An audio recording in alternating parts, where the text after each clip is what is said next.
everyone, Cobalt XVI here today to talk about a molecule that you probably see every day, but by the end of this video, you might not feel so comfortable around some of the household items that it can be found in. If you have read the title of this video, then you know I'm talking about benzene. Some key points featured in today's video will focus on the discoverer of benzene, the process used to isolate the molecule, and the structure and properties of benzene, as well as the dangers presented by benzene and past and present applications of this unique molecule. Benzene was discovered by Michael Faraday, a name that might be familiar if you've heard of Faraday cages, the Faraday effect, or several other terms beginning with the name Faraday. He was a British citizen and a member of the Royal Institution, who excelled in the fields of physics and chemistry, which is where most of his major discoveries lie. In 1825, Michael Faraday discovered benzene in the byproduct of fish and whale oil distillation. By heating cod or whale oil in a furnace and subjecting it to 30 atmospheres of pressure, combustible gas was produced as well as a liquid byproduct. Upon Faraday's examination of this liquid, he found a 6-carbon, 6-hydrogen cyclic ring that at the time he called bicarburet of hydrogen. In 1833, Eilhard Mitscherlich produced benzene from a different process. He distilled the molecule from benzoic acid and calcium oxide. Its name then evolved from bicarburet of hydrogen to benzene, still one letter short of its current name. Charles Mansfield was the one to change the name from benzene to benzene. He found that it could be extracted from coal tar, which would later become the source of benzene produced on the industrial scale. Benzene is unique structurally, and it has a few interesting chemical properties.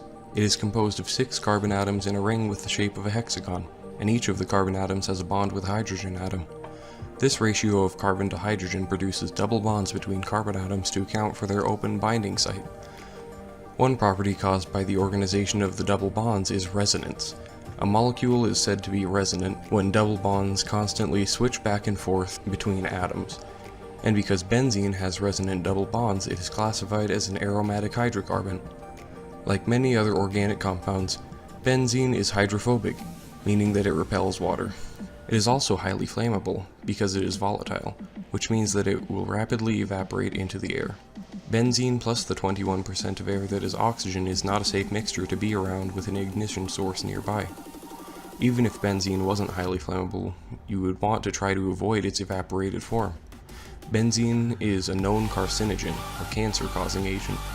Leukemia has been linked to regular benzene exposure by the American Cancer Society.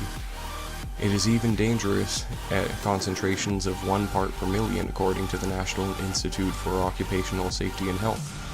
I don't know about you, but I would rather not increase my chances of being afflicted by a life-threatening cancer. The common sources of benzene are even more disturbing. Forest fires and volcanoes are the most common natural sources, which a lot of us probably don't have to worry about, but burning styrene, a common plastic, can aerate benzene as well. Even a simple soda might introduce you to a dangerous level of benzene. Recently in Nigeria, many varieties of locally produced soda from Fanta to Sprite have been found to contain dangerous amounts of benzene. Benzene is also found in gasoline, cigarette smoke, and car exhaust. Even tap water can be contaminated with benzene. Before I make you paranoid about filling up your vehicle's gas tank or drinking tap water, I should remind you that concentration is key when determining the likelihood of benzene exposure-induced leukemia. Completely avoiding contact with benzene in today's modern world is nearly impossible, but unless you work in an environment that has high benzene exposure for a long period of time, your risk for leukemia should not be impacted. Many of the other uses of benzene offer no risk to your health. Under normal circumstances, nylon, detergents, and dyes are harmless. Thank you for joining me in the story of benzene.